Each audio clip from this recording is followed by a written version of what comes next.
আমাদের মধ্যে আজকে ইষ্টকে বিতরণ করার জন্য আমাদের সাথে যুক্ত আছেন শ্রদ্ধেয় প্রবীর কুমার চৌধুরী দাদা, বাংলাদেশ থেকে সুবক্তা। আমি শ্রদ্ধেয় প্রবীর দাদাকে আহ্বান করছি আগামী 30 মিনিট প্রিয় পরমকে আমাদের মধ্যে বিতরণ করুন। জয়গুরু প্রবীর দা। জয় গুরু দাদা, জয় গুরু। শোনা যাচ্ছে? জয় গুরু। জয়গুরু জয়গুরু। দাদা শোনা আপনি যাচ্ছে? আগে আগে দাদা, আপনি 6টা 15 পর্যন্ত বলবেন। জয়গুরু। আগে আগে। বন্দে পুরুষোত্তমম, বন্দে পুরুষোত্তমম, বন্দে পুরুষোত্তমম। পরম প্রেমময় শ্রী শ্রী ঠাকুর অনুকূল চন্দ্রের চরণে প্রণাম। পরমারাধ্যা শ্রী শ্রী বড়মার রাতুল চরণে প্রণাম। পরম পূজ্যপাদ শ্রী শ্রী বদ্দার রাতুল চরণে প্রণাম। পরম পূজ্যপাদ শ্রী শ্রী আচার্য দেবের রাতুল চরণে প্রণাম। পূজনীয় অবিন্দা সহ ঠাকুর পরিবারের প্রতি প্রত্যেকের চরণে প্রণাম। আজকের সাতক্ষীরা জেলা কর্তৃক আয়োজিত প্রভাতী সৎসঙ্গে উপস্থিত শ্রী শ্রী ঠাকুরের পুত পাঞ্জাধারী সভাপতি ঋত্বিক, অযুজ্য, যাজক এবং ইষ্টপান দাদা ও মায়েদের যথাযোগ্য স্থানে আমার প্রণাম ও আনন্দিত জয়গুরু। শুরুতেই কৃতজ্ঞতা প্রকাশ করছি শ্রদ্ধেয়া অঞ্জনা অধিকারী মা, আমার মাসি, যার মাধ্যমে করোনা পরবর্তী সময়ে প্রথম এই সাতক্ষীরা লিঙ্কের মাধ্যমে অনলাইন সৎসঙ্গে যুক্ত হওয়ার সুযোগ পাই পরম পিতার দয়ায়। কৃতজ্ঞতা প্রকাশ করি শ্রদ্ধেয়া শর্মিষ্ঠা সাউ মার কাছে, যার মাধ্যমে আজকে এই ইষ্ট প্রসঙ্গ করার সুযোগ পাওয়া। আর কৃতজ্ঞতা জানাচ্ছি শ্রদ্ধেয় সভাপতি ঋত্বিক, বিমল কৃষ্ণ সানা দাদা সহ সাতক্ষীরা জেলা সৎসঙ্গের প্রতি প্রত্যেককে, যারা নিরলস ভাবে এই লিঙ্কটি পরিচালনা করে আসছে, যার আজকে 128তম দিবস, 1728তম দিবস। এত দীর্ঘ সময় ধরে নিরলস ভাবে এই লিঙ্কটি চলে আসছে এবং এই লিঙ্কের সাথে বেশিরভাগ সময় অনলাইনে যুক্ত যেটা আমি থেকেছি, তার বেশিরভাগ সময় এই লিঙ্কেই যুক্ত হয়েছি, ছিলাম বা এখনো আছি। তবে এখন মাঝে মাঝে থাকা হয় না। কেন হয় না? ওই ইষ্টের একটি বিষয়, ইষ্টের একটি কথা যখন জানি যে সৎসঙ্গে যুক্ত হলে সৎসঙ্গের ধ্বনি না হওয়া পর্যন্ত সেই স্থান ত্যাগ করা যায় না। সেটা গতকাল কি একটা লিঙ্কে আমাদের শ্রদ্ধেয় অঞ্জন সরকার দাদা বলছিলেন ইষ্ট প্রসঙ্গে। এটা আমি যখন থেকে জানতে পারি, আমার ব্যক্তিগত বিভিন্ন প্রয়োজনে আসলে লিঙ্কের সর্বক্ষণিক সময় মানে থাকাটা কষ্টসাধ্য হওয়ার কারণে বের হয়ে যেতাম। পরবর্তীতে এই বিষয়টাকে বিবেচনা করে, যেখানে ঠাকুর অবস্থান করছেন, আমি তার ওখানে থেকে তাকে রেখে চলে আসব, এটা এক ধরনের অপরাধ বোধ থেকে আমি পারিবারিক ভাবেই সকাল সন্ধ্যার প্রার্থনাটা করি। তবে যুক্ত হই যখন মন চায়, যে বা সুযোগ থাকে আর কি, মন বলতে সময় থাকে বা সুযোগ থাকে, যুক্ত হওয়ার চেষ্টা করি। যেমন গতকালকেই এই লিঙ্কে আমাদের শ্রদ্ধেয় নন্দজ্যোতি বিশ্বাস দাদা চমৎকার ইষ্ট প্রসঙ্গ করলেন। সময় ছিল কিছুটা হাতে, কাজ করতে করতেই শুনছিলাম আর কি। যাই হোক,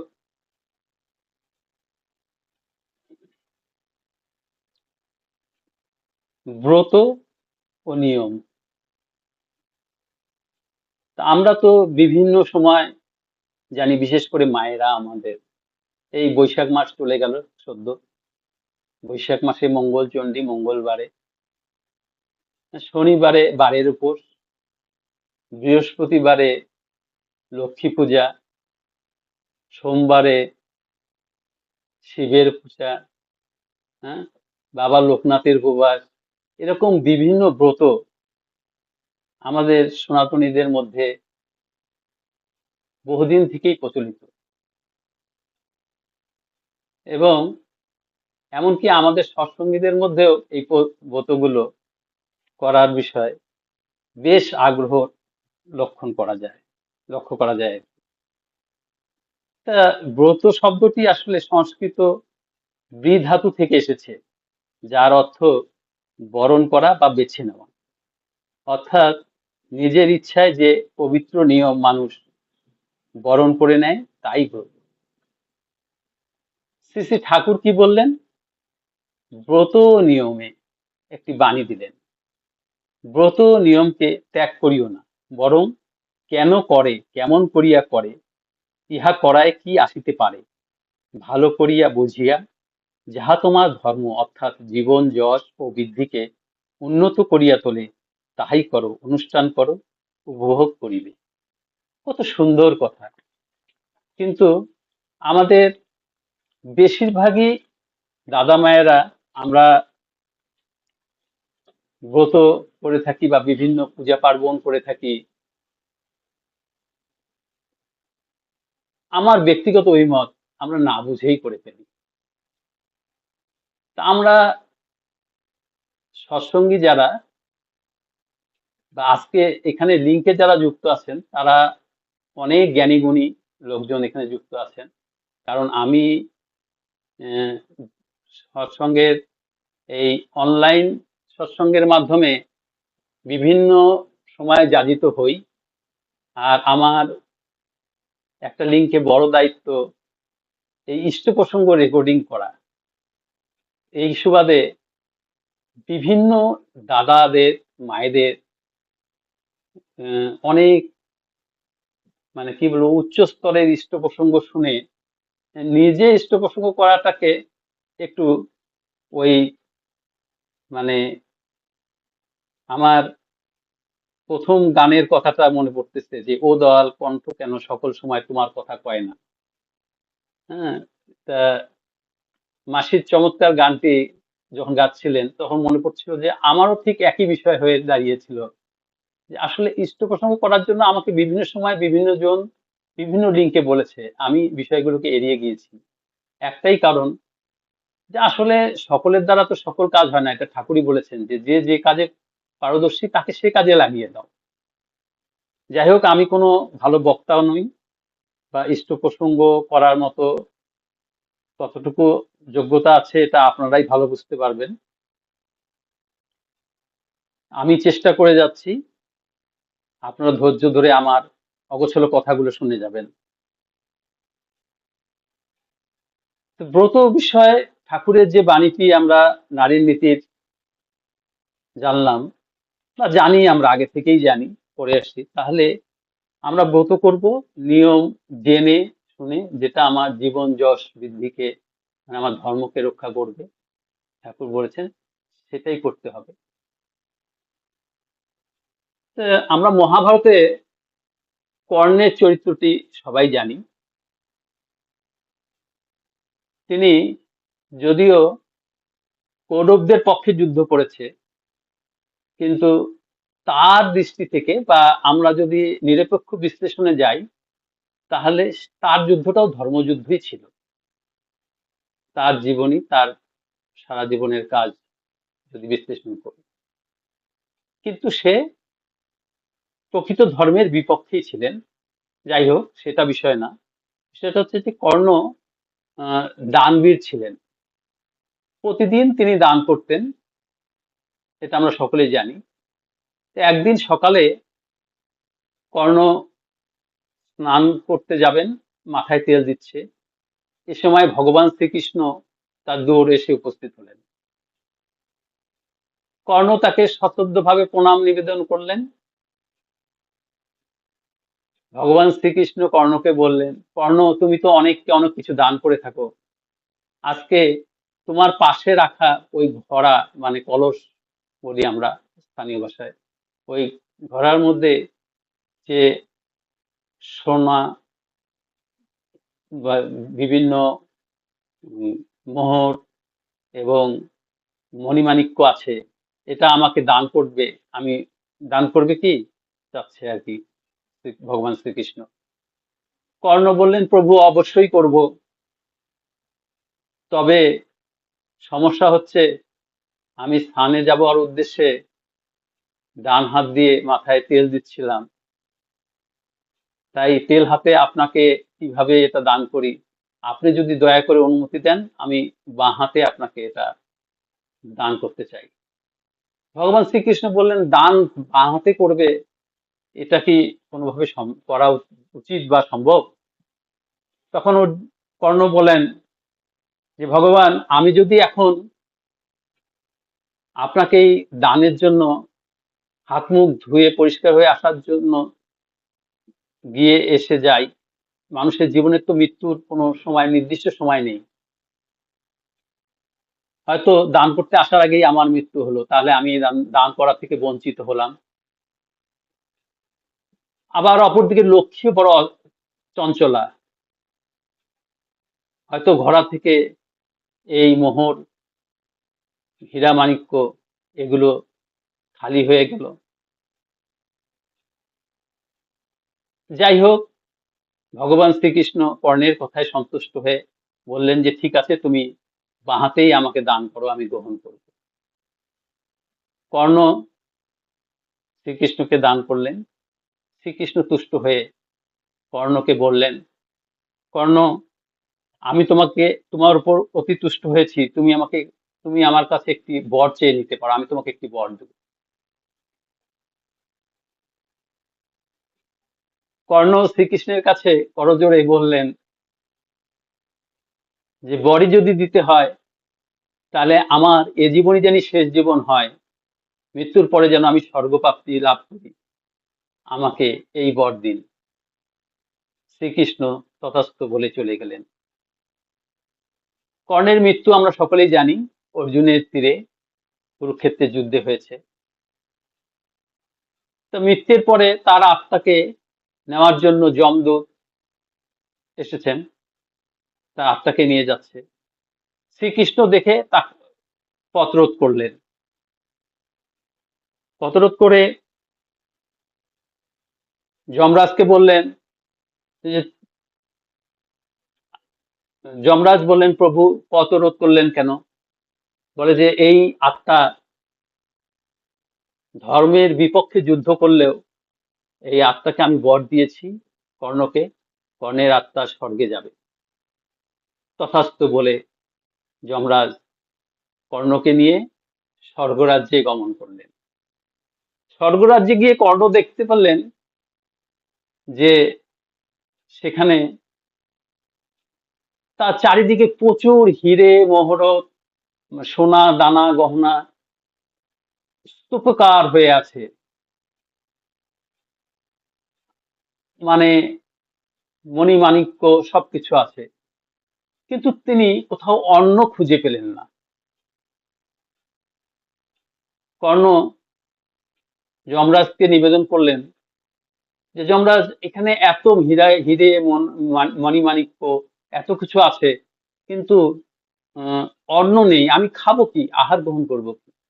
তখন যমরাজ বললেন যে, আপনি সারা জীবন মানুষকে এই সবই দান করে গেছেন, তাই এগুলো শত গুণ রূপে ভগবান আপনাকে ফিরিয়ে দিয়েছেন এই স্বর্গে, কিন্তু আপনি কোনোদিন অন্ন দান করেননি, এই জন্য আপনার জন্য অন্ন বরাদ্দ নেই।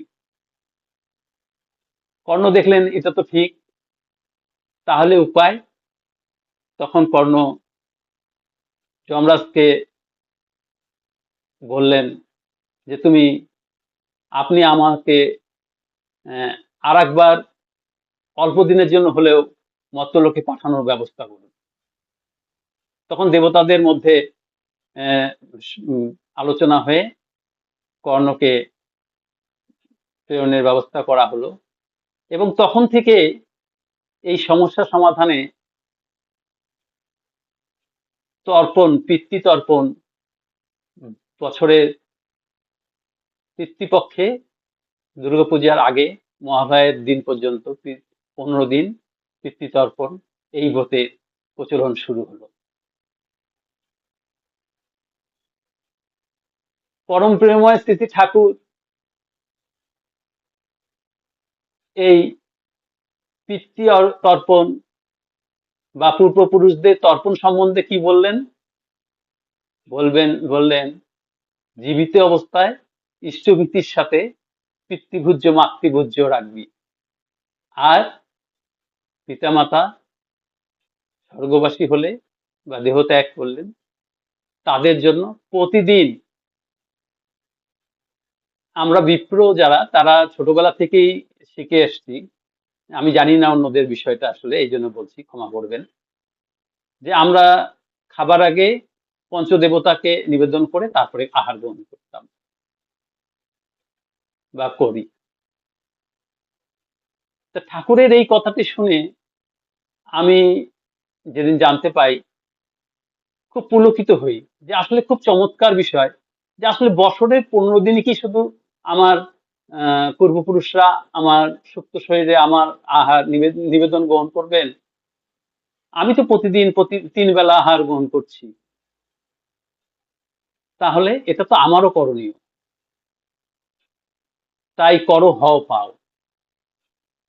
শুধু শুনলে, বাণী শুনলাম অনেকগুলো, কীর্তন গান শুনলাম, কীর্তন শুনলাম, ইষ্ট আলোচনা শুনছি, কিন্তু জীবনে কিছু করছি না, তাহলে পাওয়াটা কিন্তু ওই তমস্যাচ্ছন্নই থেকে যাবে।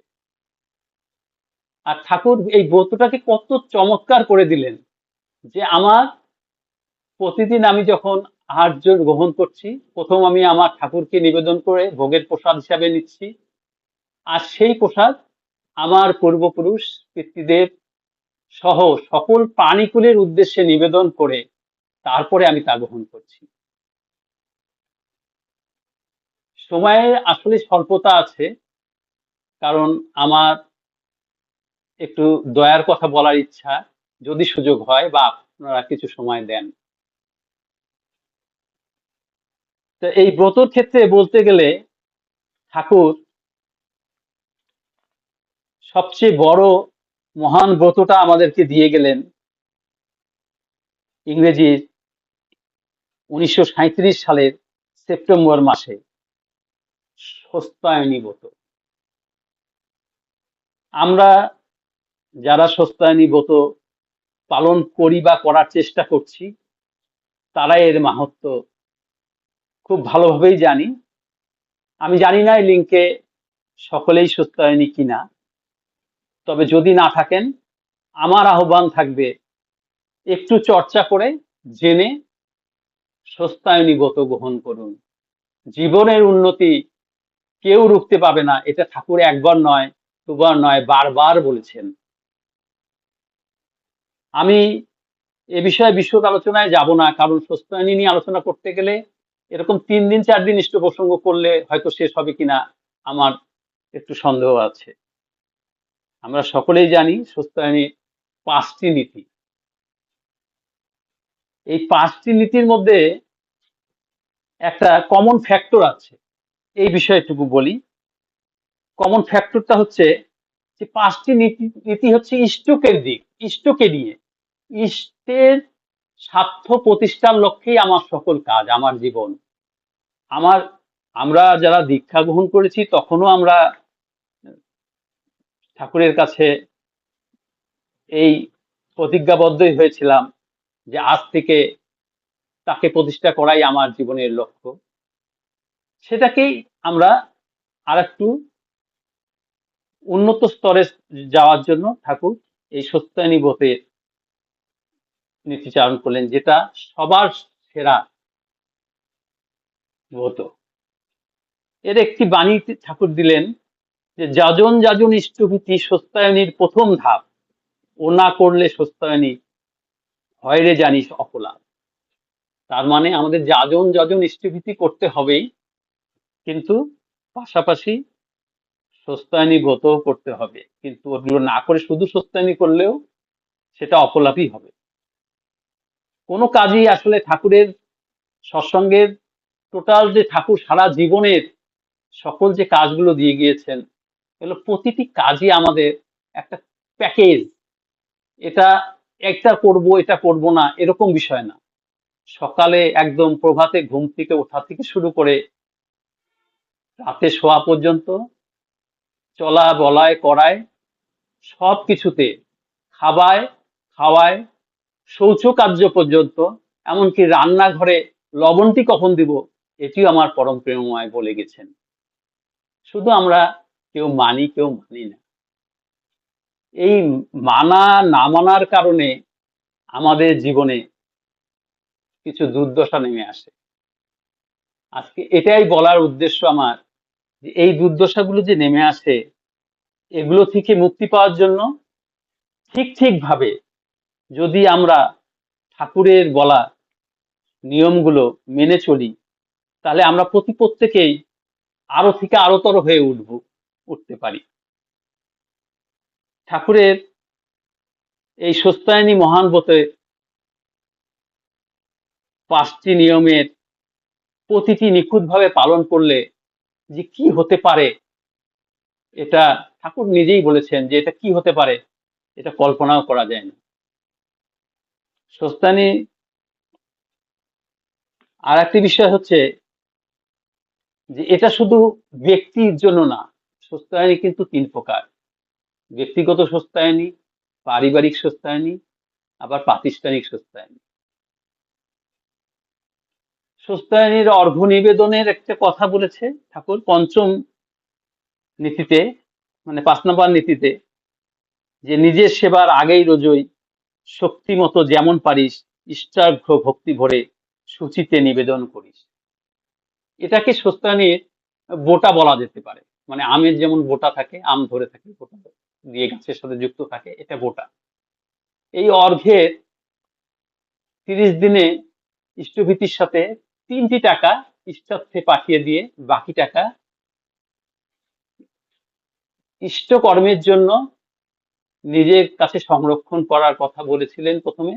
পরবর্তীতে আচার্য নির্দেশে এই টাকাটা বিভিন্ন জন সঠিকভাবে না করার কারণে বা করতে না পারার বিভিন্ন সমস্যার কারণে আচার্য নির্দেশে এটা সত্যায়নী উদ্বৃত্ত হিসাবে আমরা প্রেরণ করে থাকি। আবার কেউ নিজেরা আগের থেকে যারা অনেক দিন থেকেই যারা সত্যায়নী করেন, তারা হয়তো আগের নিয়ম মেনে চলেন। যাই হোক, ইষ্টের জন্যই সব করা আসলে। তা আমাদের সকলের ব্রত হোক ইষ্টকে নিয়ে চলা, ইষ্ট নির্দেশ মেনে চলা, সকল সময় সর্বক্ষণ। সেটা নাম ধ্যান হোক, ইষ্ট আলোচনা হোক, প্রার্থনা হোক, আমার পারিবারিক কর্ম হোক, আর আড্ডায় হোক, যেখানেই হোক, সব জায়গায় জানি ইষ্ট আমাদের সাথে থাকে।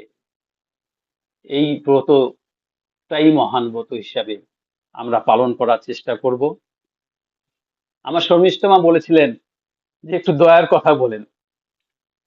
তা দয়া তো আসলে যে আজকে ইষ্ট আলোচনা করছি আপনাদের সাথে, এটাও পরম পিতার দয়া। দয়া প্রতিদিন পাচ্ছি, প্রতিনিয়ত পাচ্ছি, কিন্তু এর মধ্যে কিছু বিষয় আছে যেটা দয়ার সাথেও ঠাকুরের বলে যাওয়া কথারও মিলে যায়। এরকমই একটি ঘটনা আমাদের পরিবারে ঘটে যায় 2015 সালে। 2015 সালে মার্চ মাসে সান্ধ্যকালীন প্রার্থনা আমরা পারিবারিকভাবে করি, একসাথে প্রার্থনা, পরিবারের সকলে প্রার্থনায় বসেছি। সে সময় হঠাৎ করে কারেন্ট চলে যায়। কারেন্ট চলে যাওয়ার কারণে আমাদের তখন ঠাকুর ঘরে আইপিএস এর কানেকশন ছিল না, কিন্তু একটা মোমবাতি ধরে প্রদীপের পাশে একটা মোমবাতি জ্বালিয়ে আমরা প্রার্থনা কন্টিনিউ করি। কিন্তু প্রার্থনা শেষে মোমবাতিটা আর নেভানো হয়নি, কারণ ওটা খেয়াল ছিল না, কিন্তু কারেন্ট এসে গিয়েছিল। এর মধ্যে আমার মা তার আগে থেকেই মানসিক এবং শারীরিকভাবে অসুস্থ ছিলেন বিভিন্নভাবে। যেহেতু সময় স্বল্পতা, আমি একটু সংক্ষেপেই বলার চেষ্টা করছি যত দ্রুত সম্ভব। সবিতা মা প্লিজ মিউট করবেন। সবিতা মা প্লিজ। তা আমাদের পরিবারে কিন্তু আমার মাই প্রথম ঠাকুরকে নিয়ে আসেন, এবং এখন পর্যন্ত আমার জানা মতে আমার মানে বংশে সৎসঙ্গের সাথে যুক্ত শুধুমাত্র আমার মা বাবা সহ আমার পরিবার, বা আমাদের পরিবার বলতে মানে আমি, আমার সহধর্মিণী এবং আমার 2 কন্যা সন্তান। বাকিরা বিভিন্ন মতে বিশ্বাসী, বিভিন্ন পথে বিশ্বাসী। যাই হোক, সেটা ভিন্ন বিষয়। তা মায়ের আদেশেই আমি দীক্ষিত হই, কোনো যাজন ছাড়া, শুধু একটি কথায়। তা প্রার্থনা করছি 15 সালে, ওই মার্চ মাসে প্রার্থনা শেষে আমরা বের হয়ে আসি। মা অসুস্থ থাকার কারণে চেয়ারে বসে প্রার্থনা করেন, এখনো চেয়ারে বসেই করেন। এবং উনি ওই সময় প্রার্থনা থেকে শেষ হওয়ার পরে আরো কিছুক্ষণ এককভাবে নাম ধ্যান করতেন। তা আমরা যথারীতি প্রার্থনা শেষ করে ধ্বনি দিয়ে বের হয়ে এসেছি। ঠাকুর ঘরের পাশেই আমার ঘর। আমি পোশাক পরে তৈরি হচ্ছি বাইরে যাওয়ার জন্য। আমার সহধর্মিণী যথারীতি রান্নাঘরে চলে গেছেন চা তৈরি করার জন্য। হঠাৎ আমার স্ত্রী চিল্লায় বলছে, মায়ের গায়ে আগুন লেগেছে। এটা একটা হতবিম্ব অবস্থা। আমি আমার পাশেই যেহেতু ঠাকুর ঘর, দৌড়ে গেলাম ঠাকুর ঘরে, গিয়ে দেখি আমার মায়ের গায়ে দাউ দাউ করে আগুন জ্বলছে, সুতির কাপড়ে দ্রুত জ্বলে ওঠে। আমি মাকে জড়িয়ে ধরে যতটা দ্রুত সম্ভব তার শরীর থেকে বস্ত্র ফেলে দিয়ে তাকে জড়িয়ে ধরে আমার ঘরে নিয়ে এসে বিছানা চাদর দিয়ে মুড়িয়ে দিলাম। ততক্ষণে আমার মায়ের শরীরের 24% পুড়ে যায় এবং সেক্ষেত্রে আমারও শরীরের কিছু অংশ পুড়ে যায়। সার্বিক সকলের সহযোগিতায় মাকে খুব দ্রুত সময়ের মধ্যে হাসপাতালে স্থানান্তরিত করা হয়। প্রথমে কুড়িগ্রামের স্থানীয় হাসপাতালে 3 দিন রাখার পরে মায়ের বুকে ওই 3 দিন যেগুলো ফ্লুইড দেওয়া হয়েছিল, মানে স্যালাইন, সেগুলো আসলে পুরো ফ্লুইডটাই তার শরীরে ফুসফুসে জমা হয়ে গিয়েছিল। এই আর এক বিপদ। এবং ও সময় বিশেষজ্ঞ কিছু ডাক্তার তারা তখন বলেন যে অতি দ্রুত তাকে বার্ন স্পেশালাইজড কোনো জায়গায় নিতে হবে, আপনার বিভাগীয় রংপুরে নিয়ে যান, রংপুরের বার্ন ইউনিট খুব ভালো। এটা বৃহস্পতিবার রাতের ঘটনা। শুক্রবার আমরা সকালেই মাকে নিয়ে, রাত প্রায় 2টার সময় এই বিষয়ে আলোচনা হয়। আমরা অত রাতে তো আর যাওয়ার কোনো সুযোগ ছিল না, খুব সকালেই মাকে নিয়ে রওনা দিই। কিন্তু আপনারা জানেন যে শুক্রবারে আমাদের এখানে হাসপাতালগুলোতে ইন্টার্নি ডাক্তার আর নার্স ব্রাদার এরা ছাড়া ডাক্তাররা কেউই থাকেন না, কারণ তখন তারা তাদের পেশাগত কারণে বিভিন্ন জায়গায় চেম্বার করতে বা প্র্যাকটিস করতে চলে যান। ওটা ছুটির দিন। মাকে নিয়ে গেলাম ইমার্জেন্সিতে, প্রথমে অ্যাডমিট করলাম। ওখানে কোনোভাবেই আমাদেরকে বার্ন ইউনিটে নিবে না, কারণ আমাদের শুক্রবার তাদের ডাক্তারদের ওখানকার যে ইনচার্জ সে না আসা পর্যন্ত মাকে নিবে না। এমার্জেন্সিতে তাকে অ্যাডমিট করাতে হবে। এমার্জেন্সিতেও কোনো বেড নেই, ফ্লোরে থাকতে হবে। আমার মায়ের যে অবস্থা, তাকে অক্সিজেন দিয়ে রাখতে হচ্ছে সিলিন্ডারে, আর তাকে বেডে রাখবো, এটা একটা বিব্রতকর অবস্থা। শুধু পরম পিতাকে স্মরণ করছি, তার দয়া। আমার মায়ের ধর্ম ভাই, তিনি ডাক্তার এবং তিনি রংপুর মেডিকেল কলেজের এক সময়কার পরিচালক ছিলেন। 2015 সালে তখন ঢাকায় স্থানান্তরিত হয়ে আর একটি ডিপার্টমেন্টে পরিচালক হিসেবে কাজ করছিলেন। আমার বড় জামাইবাবু, তিনিও একজন সার্জিক্যাল স্পেশালিস্ট, কিন্তু জামাইবাবু খুব অল্প, মানে স্বল্পভাষী, খুব কম কথা বলেন বা মানুষকে অনুরোধ বা রিকোয়েস্ট করতে পছন্দ করেন না বেশি। তা যাই হোক, ওরকম পরিস্থিতিতে উনি মামাকে ফোন দেন এবং মামা জানা মাত্র বিষয়টা এত আলোড়ন পড়ে যায় ডাক্তারদের মধ্যে, সকল ক্ষেত্রে অতি দ্রুত সময়ের মধ্যে মাকে বার্ন ইউনিটে অ্যাডমিশন, মানে বেডে নেওয়া হয়, অক্সিজেন দেওয়া হয়, স্যালাইন দেওয়া হয়। যাই হোক, এরকম পরিস্থিতিতে পরের দিন বার্ন ইউনিটের যে ইনচার্জ, অল্প বয়সী ভদ্রলোক, উনি এসে প্রথম কথাই বলেছে যে আমার অনুপস্থিতিতে এই বন্ধের দিনে বার্ন ইউনিটের রোগী অ্যাডমিট হলো কিভাবে। যাই হোক, উনিও জানতে পারে পরবর্তীতে ঘটনাগুলো। সকালবেলায়, শনিবার সকালবেলায় সবার মধ্যেই বিষয়টা প্রচার হয়ে যায়। কার্ডিওলজি বিভাগের যে ইনচার্জ ছিলেন সে একসময় আমার জামাইবাবুর অ্যাসিস্ট হিসেবে কাজ করতেন। সেই সুবাদে উনি তার ডিপার্টমেন্টে না গিয়ে প্রথম আমার মাকে দেখতে আসেন। পরমপিতার এই যে দয়া শুরু, মাকে দেখতে আসেন এবং দেখেই সে চিল্লাচিল্লি শুরু করে দেয়। আমরা বাইরে থেকেই শুনতে পাচ্ছি অনেক চিল্লাচিল্লি যে এই রোগীকে এখানে কেন রাখছেন, তাকে এখনই আইসিইউতে নিতে হবে, ইমিডিয়েটলি তার হার্ট অ্যাটাক করেছে,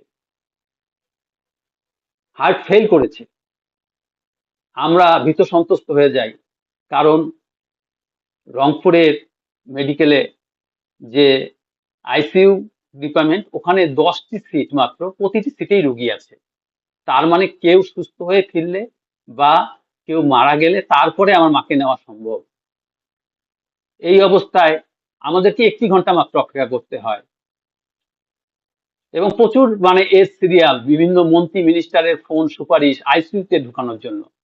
এরকম পর্যায়ে পরমপিতার দয়ায় মাত্র 1 ঘন্টার মধ্যেই মাকে আমরা আইসিইউতে নিতে পারি এবং সময়ের স্বল্পতার কারণে বিশদে যেতে চাচ্ছি না। অনেক বড় ঘটনা। মাকে আইসিইউতে নেওয়ার সময় মায়ের মুখের দিকে মানে স্ট্রেচারের মুখের পাশে আমি ছিলাম। যাই হোক, সে সময় মায়ের কোনো সেন্স ছিল না, মুখ দিয়ে ফেনা বের হচ্ছিল। তাকে ভেন্টিলেশনে রাখা হয় প্রায় 5 দিন এবং ওই সময় আমার এবং আমার সহধর্মিণী, আমরা দুজন বাসায় থাকতাম বলতে আমরা করিডোরে থাকতাম,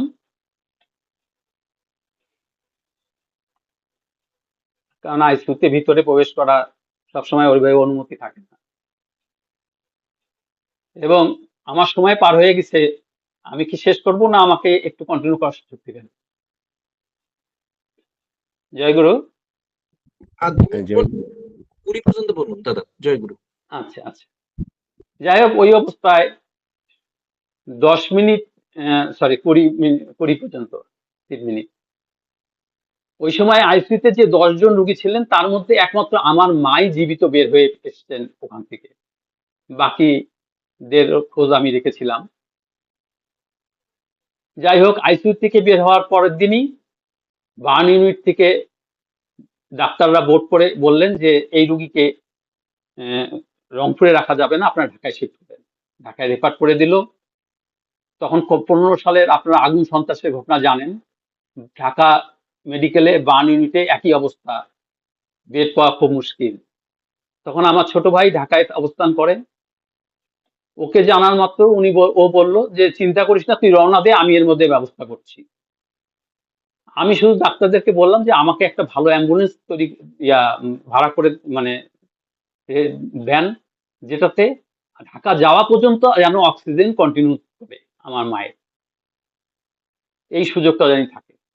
যাই হোক, তারা আমাকে সেই সুযোগটা করে দেয় এবং আমি মাকে নিয়ে আমার সহধর্মিণী সহ আমরা ঢাকায় বার্নের একটা স্পেশালাইজড হসপিটাল, প্রাইভেট হসপিটাল, সেখানে আমার ভাই পরে ব্যবস্থা করে। ওখানে গিয়েও 12 দিন আইসিইউতে মাকে থাকতে হয়। পরবর্তীতে বিভিন্ন পর্যায়ে অতিক্রম করে, এর মধ্যে তার হার্ট ফেল করার কারণে তার আরো নতুন কিছু উপসর্গ যুক্ত হয়। অনেক জটিলতার পরেও মাকে গ্রাফটিং করে, আপনারা বুঝতে পারছেন যারা এই বিষয়ে মানে অভিজ্ঞ বা কিছু ধারণা আছে, যে কতটুকু বার্ন হলে সেখানে স্কিন গ্রাফটিং করতে হয়। স্কিন গ্রাফটিং করে অপারেশন করে আর কি মাকে আমরা বাসায় ফিরিয়ে নিয়েছি। এবং মজার বিষয় হচ্ছে যে ওই দিনটি ছিল মা দিবস, মাতৃ দিবস, যেদিন আমার মা বাসায় আসেন।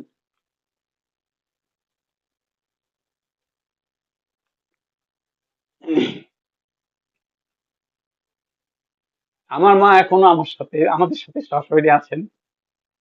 আমরা নিয়মিত একসাথেই প্রার্থনা করি, কিন্তু সকালবেলা তার শারীরিক অসুস্থতার জন্য আমি তাকে ডাকি না, শুধু এটুকুই বলি, এবং মা সেটা করেন, যে ওই সময়টা মা ঠিকই ওঠেন, বাথরুমে যান। আমি মাকে বলেছি, মা তুমি ইষ্টভৃতিটা করে আবার শুনো। সে ইষ্টভৃতিটা করে তারপরে শয়।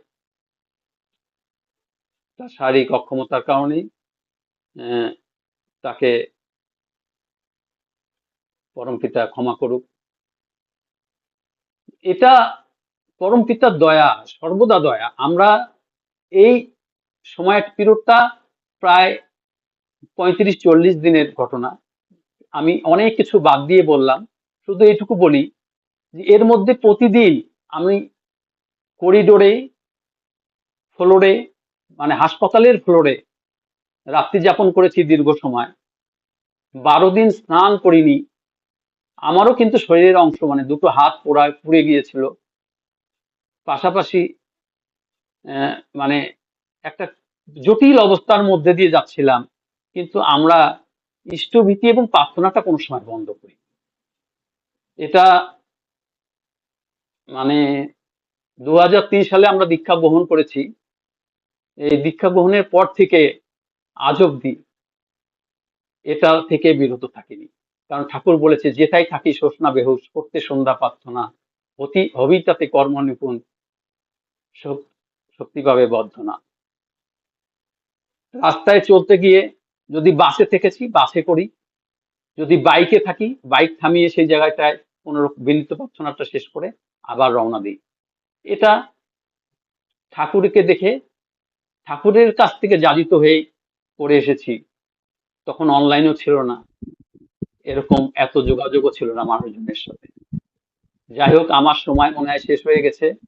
শুধু আর একটা মিনিট চেয়ে নেব, কারণ এর মূল বিষয় কি বলবো, যে এখানে ঠাকুরের বাণীর একটা বিষয় ছিল, যে ঠাকুর একটা বলেছে যে ঠাকুরকে গুরু বড় না গ্রহ বড় বড়, এই বিষয়টা এখানে মায়ের ক্ষেত্রে ঘটে গিয়েছিল। 1981 সালে আমরা ইন্ডিয়া গিয়েছিলাম। মানে আমাদের আত্মীয় স্বজনের অধিকাংশই আসলে ইন্ডিয়ায় অবস্থান করে।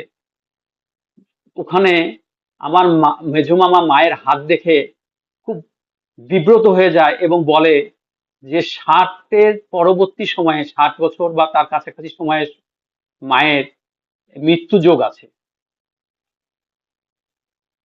আমি বাকি বিশদটা আবার ওখানে বললাম না, শুধু এটুকুই বলি যে ঠিক ওই বয়সেই মায়ের শরীরে আগুন লাগে প্রার্থনার সময়, করার পরপরই। এবং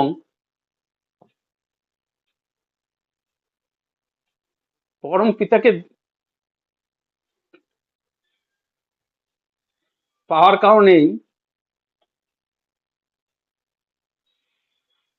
আমরা মাকে আবার আমাদের মধ্যে ফিরে পাই। এটা পরম পিতারই দয়া। এটা আমি কোনোদিন কোনো লিঙ্কে বলিনি, আজকেই প্রথম। এবং চেষ্টা করব এরপরে জানি আর এটা না বলতে হয়, কারণ এটা দয়ার কথা হলেও এটা আমাদের জন্য খুবই বেদনা।